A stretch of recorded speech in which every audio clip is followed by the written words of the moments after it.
अब आप टीचर हैं तो क्लास के साथ अटेंडेंस, टाइम टेबल, टेस्ट वगैरह पे टाइम तो देना ही होगा ना। जरूरी नहीं है, क्योंकि टीचमेंट बनाता है आपकी क्लास को असली डिजिटल और ऑटोमेट कर देता है ये सारे काम। इसलिए तो कहते हैं कि टीचमेंट पे टीचिंग आसान है। आज ही डाउनलोड करें टीचमेंट। प्रियंका दागा प्यार में, अरे माई रे।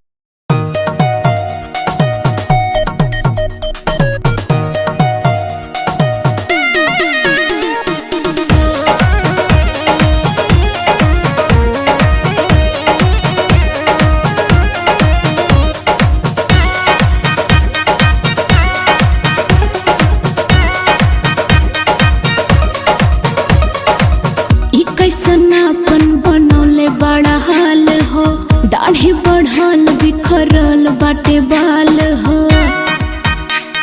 बोला बोला, अरे का बोली? ई कैसनापन बनौले बड़ा हाल हो, दाढ़ी बढ़ल बिखरल बाटे बाल हो। आँख दसल ऐसे जैसे लगे बंगाल के खाड़े, आँख दसल ऐसे जैसे लगे बंगाल के खाड़े। प्रियंका दागा प्यार में अच्छा। बड़ी प्रियंका दागा प्यार में दिल है बड़ी, प्रियंका दागा प्यार में दिल है बड़ी। अरे बाप रे बाप, ई कब भइल? पिछले महीना हो गई।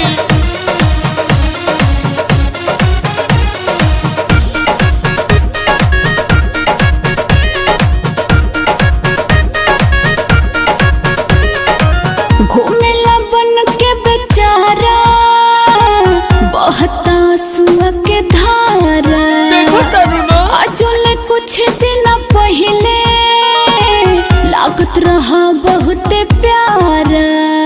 हई अचानक तोर मुँह कैसे लटक गई? रुको बताओ तनी। दिल आवारा है, प्यार कमारा है, तकलीफ है बस हमारा है। काहे तोहरा मुहवा पर मरले बड़वे हथियारी, काहे तोहरा मुहवा पर मरले बड़वे हथियारी। प्रियंका दागा प्यार में दिल है बड़ी, प्रियंका दागा प्यार में दिल है बड़ी, प्रियंका दागा प्यार में दिल है बड़ी। अब ना उड़वा, भुलैलो ना उड़ो।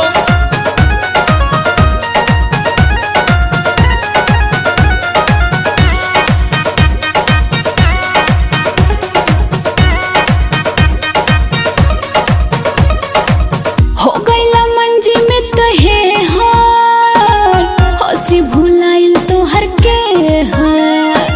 भास्कर आनंद देवी प्यार में भइल बड़ा काहे छछबे हार। हमार बात तो कबो तोरे समझ में आई ना। गलती हो गई, बना के पागल हो, छोड़ के भागल हो, यही से रात दिनवा रोहिले जागल। बड़ी दुख बा। कविता पूछे आज बता दो बड़वे कौन लाचारे, कविता पूछे आज बता दो बड़वे कौन लाचारे। प्रियंका दागा प्यार में, अरे माई रे।